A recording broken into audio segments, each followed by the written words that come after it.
Welcome back to my channel. ಇವತ್ತು ನಾನು winter evening special crispy potatoes ಮಾಡ್ತಾ ಇದ್ದೀನಿ. ಸಂಜೆ ಟೀಗೆ ಒಳ್ಳೆ ಕಾಂಬಿನೇಷನ್ ಇರುತ್ತೆ. ಶುರು ಮಾಡೋದ್ರ ಬನ್ನಿ ಯಾವ ರೀತಿ ಮಾಡೋದಂತ ಹೇಳ್ತೀನಿ ನಾನು. ಕ್ರಿಸ್ಪಿ ಪೊಟೆಟೋ ಬೈಟ್ಸ್ ಮಾಡೋದಕ್ಕೆ ನಾನಿಲ್ಲಿ 4 ಮೀಡಿಯಂ ಸೈಜ್ದು ಪೊಟೆಟೋನ ತಗೊಂಡಿದ್ದೀನಿ. ಸಿಪ್ಪೆ ಸುಲಿದಿಟ್ಕೊಂಡಿದ್ದೀನಿ. ಇವಾಗ ಇದನ್ನ ಕಟ್ ಮಾಡ್ಕೊಳ್ಳೋಣ ಕ್ಯೂಬ್ಸ್ ಆಗಿ.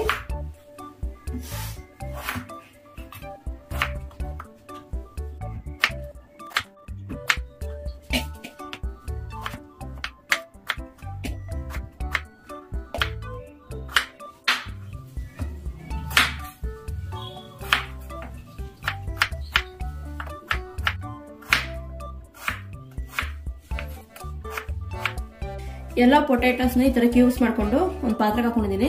ಇದಕ್ಕೆ ಇವಾಗ ನೀರು ಹಾಕೊಂಡು ಬೇಯಿಸ್ಕೊಳ್ಳೋಣ.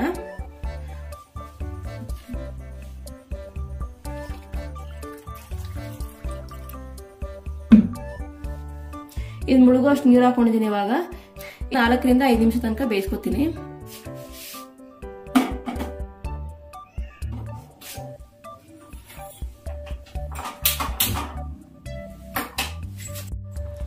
ಇದು ಇವಾಗ ಕುದಿದಿದೆ. 4 ನಿಮಿಷ ಆಯ್ತು ಕುದಿಯಕ್ಕೆ ಸ್ಟಾರ್ಟ್ ಆಗಿ. ಆಫ್ ಮಾಡ್ಕೊಂಡು ನೀರೆಲ್ಲ ಸೋಸ್ಕೊಂಡು ತಣ್ಣಗಾಗ ಬಿಡ್ತೀನಿ ಇದನ್ನ ಹೀಗೇನೆ. ಇದು ತಣ್ಣಗಾಗ್ತಾ ಇರ್ಲಿ. ನಂಗೆ ಈಗ ಸ್ವಲ್ಪ ಬ್ಲಾಕ್ ಪೆಪ್ಪರ್ ಪೌಡರ್ ಬೇಕು ಇದಕ್ಕೆ ಹಾಕೋದಕ್ಕೆ. ನಂತರ ಮಾಡಿಕೊಂಡಿದ್ದು ಖಾಲಿ ಆಗಿದೆ, ಮಾಡ್ಕೊತಾ ಇದೀನಿ ಹೊಸದಾಗಿ.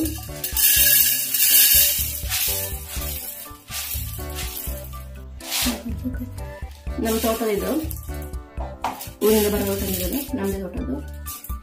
ಇದನ್ನ ಫಸ್ಟ್ ಹುರ್ಕೋಬೇಕು. ಹುರ್ಕೊಂಡು ಹುಡಿ ಮಾಡಿ ಇಟ್ಕೊಂಡ್ರೆ ಬ್ಲಾಕ್ ಪೆಪ್ಪರ್ನ ಸುಮಾರು ದಿನ ತನಕ ಅದ್ರ ಫ್ರೆಶ್ನೆಸ್ ಆಗಿರುತ್ತೆ, ಹಾಳಾಗಲ್ಲ ಬೇಗ. ಸ್ವಲ್ಪ ಬಿಸಿ ಆಗೋ ತನಕ ಅಷ್ಟೇ, ಮುಟ್ಟುವಾಗ ಹಿಡಿಯಕ್ಕೆ ಸಿಗ್ಬೇಕು, ಅಷ್ಟು ಬಿಸಿ ಆದ್ರೆ ಸಾಕು. ಆಮೇಲೆ ತಣ್ಣಗಾದ್ಮೇಲೆ ಪುಡಿ ಮಾಡ್ಕೊತೀನಿ ಅದನ್ನ.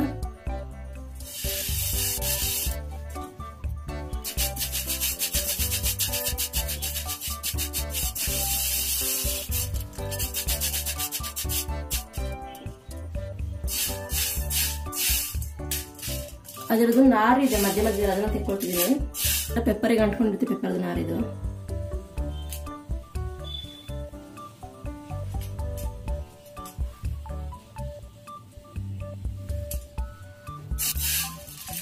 ಬಿಸಿ ಆಗ್ತಾ ಇದೆ ನಿಧಾನಕ್ಕೆ.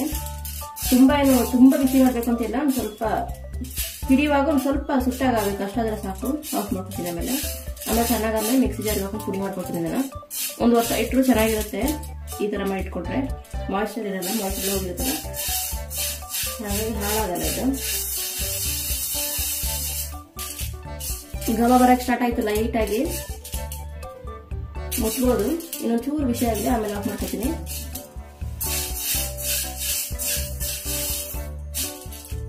ಸಾಕಿಗೆ ಬಿಸಿ ಆಗಿದೆ, ಆಫ್ ಮಾಡ್ಕೊತೀನಿ. ಬೇರೆ ಪಾತ್ರೆ ಹಾಕ್ತೀನಿ. ಪಾತ್ರೆ ಬಿಸಿದಲ್ಲ ಮತ್ತೆ ಬಿಸಿ ಆಗ್ತಾನೆ ಇರುತ್ತೆ ಅದು.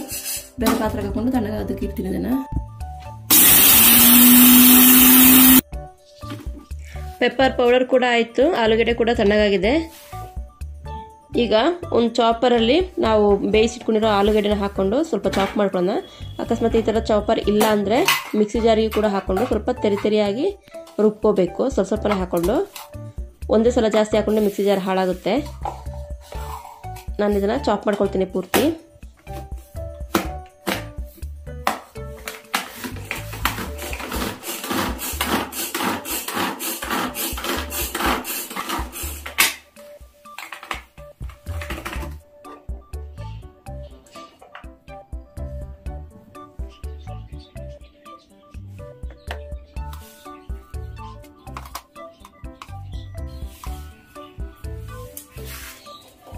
ನೋಡಿ, ಇದು ಫೈನಲ್ ಲುಕ್ ಈ ತರ ಬಂದಿದೆ.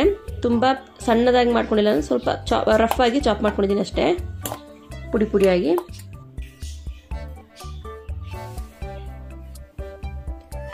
ಇದನ್ನ ನಾನು ಡಿವೈಡ್ ಮಾಡ್ಕೊಂಡಿದ್ದೀನಿ. ಇವಾಗ 2 ಫ್ಲೇವರ್ ಮಾಡ್ತಾ ಇದ್ದೀನಿ. ಅದಕ್ಕೆ ಅರ್ಧ ಮಾಡ್ಕೊಂಡಿದ್ದೀನಿ. ಫಸ್ಟಿಗೆ ಸ್ವಲ್ಪ ಸಾಲ್ಟ್ ಹಾಕ್ತಿದ್ದೀನಿ ಎರಡಕ್ಕೂ.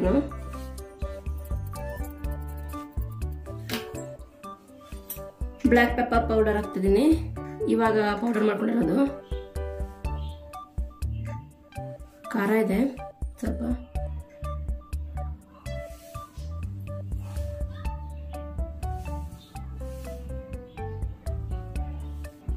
ಇವಾಗ ಒಂದಕ್ಕೆ ಚಿಲ್ಲಿ ಫ್ಲೇಕ್ಸ್ ಹಾಕೊಳ್ತಾ ಇದೀನಿ,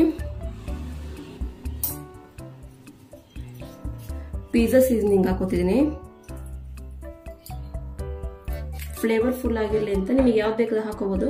ಪರಿ ಪರಿ ಹಾಕೋತಿದ್ದೀನಿ.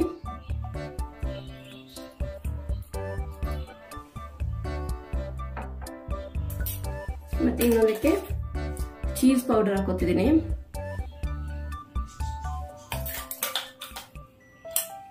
ಚೀಸ್ ಪೌಡರ್ ಇದು ನಾನು ಆನ್ಲೈನ್ ತರಿಸಿ, ನಿಮಗೆ ಬೇಕಿದ್ರೆ ಆನ್ಲೈನ್ ಸಿಗುತ್ತೆ, ಇದು ಅಮೆಝಾನ್ ಅಲ್ಲಿ.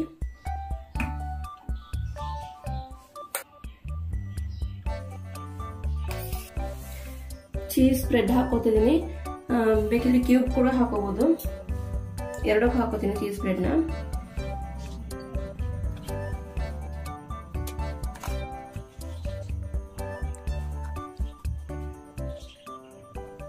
ಇವಾಗ ಎರಡಕ್ಕೂ ಸ್ವಲ್ಪ ಸ್ವಲ್ಪ ಕೊತ್ತಂಬರಿ ಸೊಪ್ಪು ಹಾಕೋತಿದ್ದೀನಿ ಫ್ಲೇವರ್ಗೆ. ಎರಡನ್ನು ಚೆನ್ನಾಗಿ ಮಿಕ್ಸ್ ಮಾಡ್ಕೋಬೇಕು. ಇದೇ ಫ್ಲೇವರ್ ಹಾಕ್ಬೇಕು ಅಂತೇಳಿ ನಿಮಗೆ ಯಾವ್ದು ಬೇಕು ಯಾವ್ದು ಇಷ್ಟ ಅದನ್ನ ಹಾಕೋಬಹುದು. ಹಿಂಗೆ ಮಾಡ್ಬೇಕು ಅಂತ ಏನಿಲ್ಲ. ಇದಕ್ಕೀಗ ಬೈಂಡಿಂಗಿಗೆ ಒಂದು ಸ್ವಲ್ಪ ಕಾರ್ನ್ ಫ್ಲೋರ್ ಹಾಕೋತೀನಿ. ಕಾರ್ನ್ ಫ್ಲೋರ್ ಹಾಕೊಂಡ್ರೆ ಬೈಂಡಿಂಗ್ ಚೆನ್ನಾಗಿ ಬರುತ್ತೆ. ಒಂದ್ 2 ಟೇಬಲ್ ಸ್ಪೂನ್ ಅಷ್ಟು ಹಾಕೋತಿದ್ದೀನಿ ಕಾರ್ನ್ ಫ್ಲೋರ್. ನಾವು ಮತ್ತೆ ಎಷ್ಟು ಮಾಡ್ತೀವಿ ಅದರ ಕ್ವಾಂಟಿಟಿ ಮೇಲೆ ಹೋಗುತ್ತೆ ಎಷ್ಟು ಹಾಕೋಬೇಕು ಅಂತ ಕಾರ್ನ್ ಫ್ಲೋರ್. ನಾನಿಲ್ಲಿ ಯೂಸ್ ಮಾಡಿರೋ ಎಲ್ಲ ಐಟಮ್ ಕೂಡ ನಮ್ಮ ಟೇಸ್ಟ್ ಮೇಲೆ ಹೋಗುತ್ತೆ. ನಮ್ಮ ಟೇಸ್ಟಿಗೆ ನಮಗೆ ಎಷ್ಟೆಷ್ಟು ಬೇಕು ಆ ಕ್ವಾಂಟಿಟಿಯಲ್ಲಿ ನಾವು ಹಾಕೊಳ್ಳೋದು. ಚೆನ್ನಾಗಿ ಮಿಕ್ಸಿಂಗ್ ಆಗಿದೆ. ಇವಾಗ ಇದನ್ನ ನಾನೀಗ ಒಂದು ಪ್ಲೇಟಿಗೆ ಹಾಕೊಂಡು ಶೇಪ್ ಕೊಡ್ತೀನಿ ಇದಕ್ಕೊಂದು. ಆಮೇಲೆ ಕಟ್ ಮಾಡ್ಕೊಳ್ಳೋದಕ್ಕೆ ಈಸಿ ಆಗುತ್ತೆ ಅಂತ. ಈ ತರ ಆಗಿದೆ. ಕಾರ್ನ್ ಫ್ಲೋರ್ ಕೂಡ ನಾವು ಎಷ್ಟು ಆಲೂಗೆಡ್ಡೆ ತಗೊಂಡಿದ್ದೇವೆ ಅದ್ರ ಮೇಲೆ ಡಿಪೆಂಡ್ ಆಗುತ್ತೆ ಎಷ್ಟು ಹಾಕೋಬೇಕು ಅಂತ.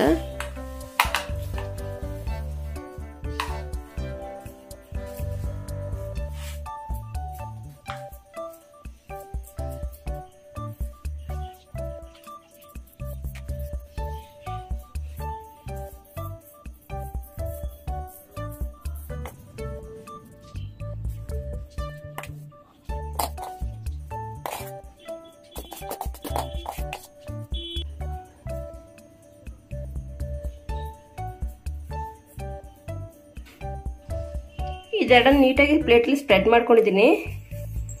ಸಪ್ರೇಟ್ ಆಗಿ ಮಾಡ್ಕೊಳ್ಳೋಣ ಅಂತ ಅನ್ಕೊಂಡೆ. ಆಮೇಲೆ ಅನ್ನಿಸ್ತು ಇವೆರಡನ್ನ ಈ ತರ ಕಟ್ ಮಾಡಿಬಿಟ್ಟು ಹಾಫ್ ಅಂಡ್ ಹಾಫ್ ಇದು ಹಾಫ್ ಕಟ್ ಮಾಡಿಬಿಟ್ಟು ಟೇಸ್ಟ್ ಮಾಡಿದ್ರೆ ಹೆಂಗಿರುತ್ತೆ ಫ್ರೈ ಮಾಡ್ಕೊಂಡು ಅಂತ ಅನ್ನಿಸ್ತು. ಅದಕ್ಕೆ ಎರಡನ್ನ ಜಾಯಿನ್ ಮಾಡಿದ್ದೀನಿ. ಎರಡು ಕಂಬೈನ್ ಆಗಿದೆ ಚೆನ್ನಾಗಿ. ಇದನ್ನ ಕಟ್ ಮಾಡುವಾಗ ಈ ರೀತಿ ಕಟ್ ಮಾಡ್ಕೊಳ್ತೀನಿ. ಒಂದು ಪೀಸ್ ಒಂದು ಸೆಂಟ್ರಲ್ಲಿ ಹಾಫ್ ಇದ್ರೆ ಹೆಂಗಿರುತ್ತೆ ಅಂತ ನೋಡೋಣ, ಟೇಸ್ಟ್ ನೋಡೋಣ ಅಂತ. ಚೆನ್ನಾಗಿ ಬಂದ್ರೆ ನಿಮಗೂ ಹೇಳ್ತೀನಿ, ಟ್ರೈ ಮಾಡಿ. ಇದೆರಡು ಫ್ಲೇವರ್ ಮಿಕ್ಸ್ ಆಗಿ ಹಾಫ್ ಬಂದ್ರೆ ಹೆಂಗಿರುತ್ತೆ ಅಂತ ಟೇಸ್ಟ್ ಇರೋದು. ಇದು ಇವಾಗ ಸದ್ಯಕ್ಕೆ ಫ್ರೀಸರ್ಲಿ ಇಡ್ತಾ ಇದ್ದೀನಿ 1 ಅವರ್ ತನಕ. 1 ಅವರ್ ಆದ್ರೂ ಡೀಪ್ ಫ್ರೀಸರ್ ಇರಬೇಕು. ಅವಾಗ ಕಟ್ ಮಾಡ್ಕೊಳ್ಳೋಕೆ ಈಸಿ ಆಗುತ್ತೆ, ಇಲ್ಲಾಂದ್ರೆ ಕಷ್ಟ ಆಗುತ್ತೆ. ಇವಾಗ ತುಂಬಾ ಸಾಫ್ಟ್ ಇದೆಲ್ಲ. ನಿಮಗೆ ಯಾವ ಶೇಪ್ ಬೇಕು ಆ ಶೇಪಲ್ಲಿ ಕಟ್ ಮಾಡ್ಕೋಬಹುದು. ನಾನು ಕ್ಯೂಬ್ಸ್ ಪಡ್ಕೊತೀನಿ. ಕಟ್ ಮಾಡ್ಕೊಂಡು ಒಂದು ಜಿಪ್ ಲಾಕ್ ಬ್ಯಾಗ್ ಹಾಕಿ ಇಟ್ಕೊಂಡ್ರೆ ಕವರಲ್ಲಿ ಫ್ರೀಸರ್ ಅಲ್ಲಿ ಯಾವಾಗ ಬೇಕೋ ಅವಾಗ ಫ್ರೈ ಮಾಡ್ಕೋಬಹುದು. ಇದು ಇವಾಗ ರೆಡಿ ಆಗಿದೆ. ಫ್ರೀಸರ್ ಇಟ್ಟಿದ್ದಲ್ಲ ಗಟ್ಟಿಯಾಗಿದೆ. ಇವಾಗ ಕಟ್ ಮಾಡ್ಕೊಳ್ತೀನಿ ಕ್ಯೂಬ್ಸ್ ಆಗಿ. ನಿಮಗೆ ಬೇಕಾಗಿರೋ ಶೇಪ್ ಅಲ್ಲಿ ಕಟ್ ಮಾಡ್ಕೋಬಹುದು. ನಾನು ಕ್ಯೂಬ್ಸ್ ತರ ಮಾಡ್ಕೊಳ್ತೀನಿ ಇವಾಗ.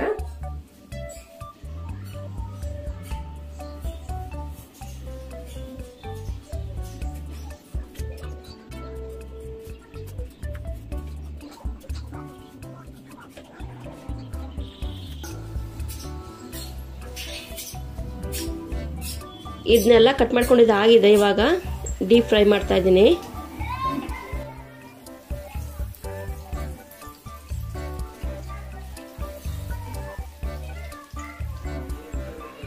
ಫ್ರೈ ಆಗಿದೆ. ಇವಾಗ ಕಲರ್ ಚೇಂಜ್ ಆಗಿದೆ ನೋಡಿ. ತೆಗಿತೀನಿ. ಟೀ ಜೊತೆ ತುಂಬಾ ಚೆನ್ನಾಗಿರುತ್ತೆ ಕಾಂಬಿನೇಷನ್ ಇದು.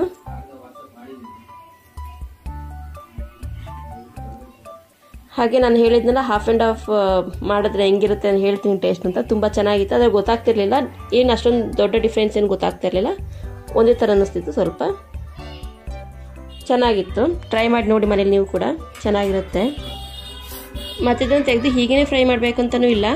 ನಿಮಗೆ ಬೇಕಿದ್ರೆ ಇನ್ನೂ ಕ್ರಿಸ್ಪಿಯಾಗಿ ಬೇಕು ಅಂದರೆ ಒಂದು ಮೈದಾ ಪೇಸ್ಟ್ ಅಥವಾ ಕಾರ್ನ್ಫ್ಲವರ್ ಪೇಸ್ಟ್ ಮಾಡಿಕೊಂಡು ಅದಕ್ಕೆ ಅಜ್ಜಿ ಇದನ್ನು ಬ್ರೆಡ್ ಕ್ರಮ್ಸ್ ಜೊತೆ ಕೋಟಿಂಗ್ ಮಾಡಿಕೊಂಡು ಎಣ್ಣೆ ಬಿಟ್ಟರೆ ಇನ್ನೂ ಕ್ರಿಸ್ಪಿಯಾಗಿ ಬರುತ್ತೆ.